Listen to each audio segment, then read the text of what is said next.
जब तक मैं आपको रिट्रोफैरिंजियल स्पेस के बारे में नहीं बताता तब तक आपको ये बीमारी के बारे में समझ में नहीं आएगा।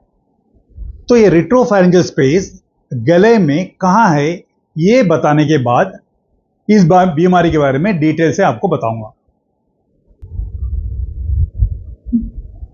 अब मुंह खोल के देखेंगे तो ये जो स्ट्रक्चर जो अंदर दिखेगा ये है टॉन्सिल्स। ये फोटोग्राफ है, ये ड्रॉन पिक्चर है, ये फोटोग्राफ है।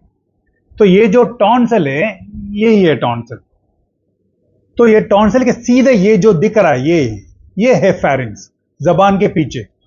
तो ये फेरिंग्स के पीछे जो एरिया है उसे कहते हैं रिट्रोफैरिंजियल स्पेस। रिट्रो मतलब पीछे, फेरिंग्स के पीछे। मैं और एक पिक्चर आपको बताऊंगा। देखो ये जो जबान के पीछे इधर आएगा टॉन्सिल, टॉन्सिल के पीछे मतलब ये एरिया। तो ये एरिया में जब इन्फेक्शन होता है उसे कहते हैं रिट्रोफैरिंजियल स्पेस इन्फेक्शन। अगर जो ये क्रॉनिक महीनों के हिसाब से चल रहा है तो ये क्रॉनिक रिट्रोफैरिंजियल एब्सेस। इसका कॉमनेस्ट रीजन है ये बोन, 7 बोन है, उसमें टीबी ट्यूबरकुलोसिस इन्फेक्शन हो गया तो ऐसा हो सकता है।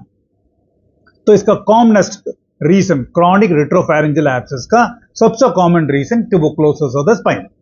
अभी मेडिकल स्टूडेंट्स के लिए अगरचे वो पूछेंगे कि रिट्रोफैरिंजियल कहां से कहां तक है, तो ट्रू रिट्रोफैरिंजियल स्पेस जो है बकोफैरिंजियल फेशिया और एलआर फेशिया के बीच में। जनरली बात बोलेंगे तो रिट्रोफैरिंजियल स्पेस बकोफैरिंजियल फेशिया और प्रीवर्टेब्रल एरिया के फेशिया के बीच में है। और ये जो ट्रू रिट्रोफैरिंजियल स्पेस है वो बेस ऑफ स्कल से T1 नहीं तो T4 तक ब्लेंड होकर जाएगा नीचे। अभी वो एक पोटेंशियल स्पेस है, मतलब एक वो जगह में कुछ इंफेक्शन है तो वो जगह एक्सपैंड हो सकता है। एक्चुअली उधर एक स्पेस नहीं है, ये है पोटेंशियल का मतलब। अभी पेशेंट का कंप्लेंट, पेशेंट बताएंगे कि बहुत महीनों से उनको शाम में बुखार जैसा फील हो रहा है और रात में पसीना ज्यादा छूटता है और खाने का टेस्ट नहीं लग रहा है और उनका वजन भी घट रहा है। और अभी 2-3 महीने से खाने के टाइम में गले में प्रॉब्लम हो रहा है, अटक रहा है, खा नहीं पा रहे और गले में दर्द है, सूजन है। वो गले का दर्द जो है कभी कभी हाथ में भी हो जाता है। तो मुंह खोल के देखेंगे, फेरिंग्स का एरिया में देखेंगे तो एक सेंट्रल बल्ज दिखेगा और कभी कभी सिर्फ एक ही साइड में दिखेगा। दोनों टाइप आने का चांसेस है। तो टेस्ट हमें चाहिए तो CBC, ESR, C reactive protein, इसमें तीनों वैल्यू ज्यादा हो सकता है, वो ईएसआर सबसे ज्यादा रहेगा। हमें एक्सरे नेक चाहिए और कंफर्म करने टू स्टार्ट विथ, शुरुआत में जब वो पॉजिटिव आएगा तो हमें सीटी स्कैन गले का भी चाहिए और चेस्ट का भी चाहिए।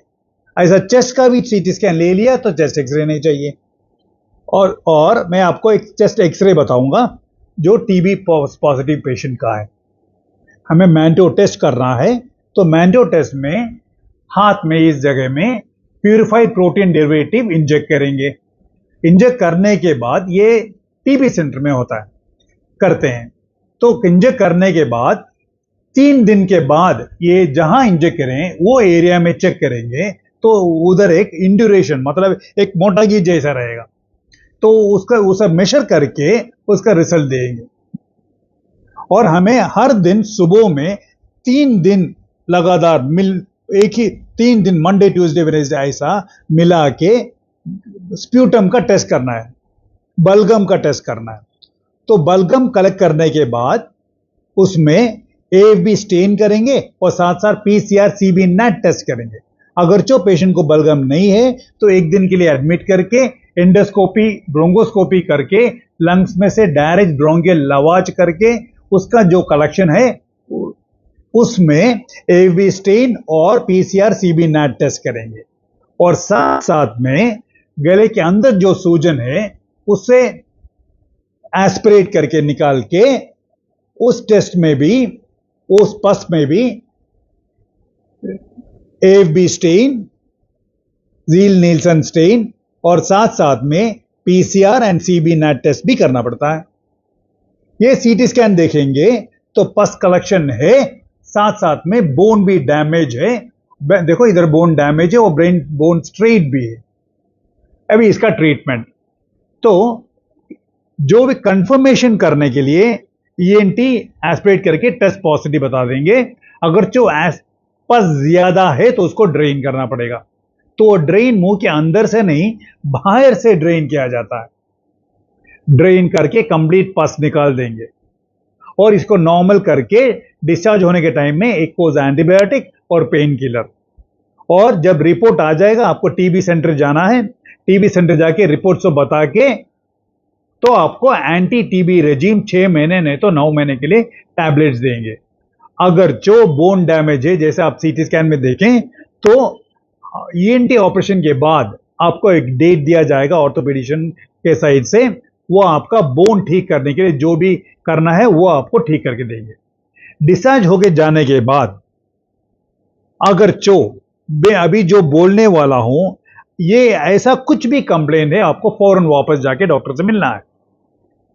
बुखार, हाई फीवर, खाने में दिक्कत, गला हिलाने में प्रॉब्लम है, खांसी बढ़ता जा रहा है और बलगम साथ साथ में है और सांस लेने में तकलीफ, ऐसा है तो इमीडिएटली वापस जाके डॉक्टर से मिलके वापस एक्सरे सीटी स्कैन सब करके रिकन्फर्म करना है कि एब्सेस वापस जमा हुआ कि नहीं।